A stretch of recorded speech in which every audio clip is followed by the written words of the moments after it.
But of course, animated airplanes can be made to slow down, speed up, or do whatever. Mr. Wright's own instructional video from his seminar begins with, bang, instant composite. Of all things, a jet airplane. Here is the motion curve for our horizontal move. And we'll play that back now. Zoom, there it slows down. Comes in quick, slows down at the end of the shot. Comes in quick, slows down at the end of the shot. Why would the compositrators make the airplane come in quick and slow down at the end of the shot? To make it more believable. A real plane could not fly through steel and concrete as fast as it flies through air. But wouldn't Kai Simonson have thought to mask off the left half of the screen? Of course he would. The shot was designed to have the south tower right in the middle.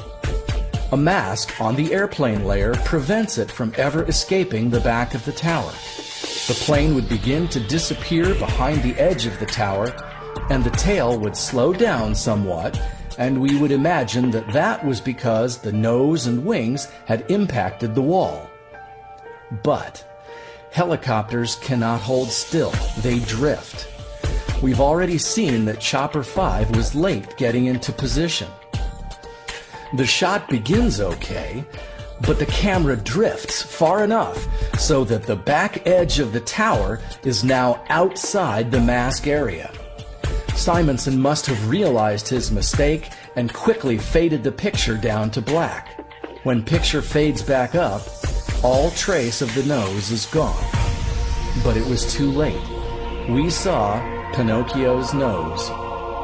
Watch how the aircraft penetrates the building. Completely in one side and out the other. Just to be sure, there it is. There it is. The plane went right through the other tower of the World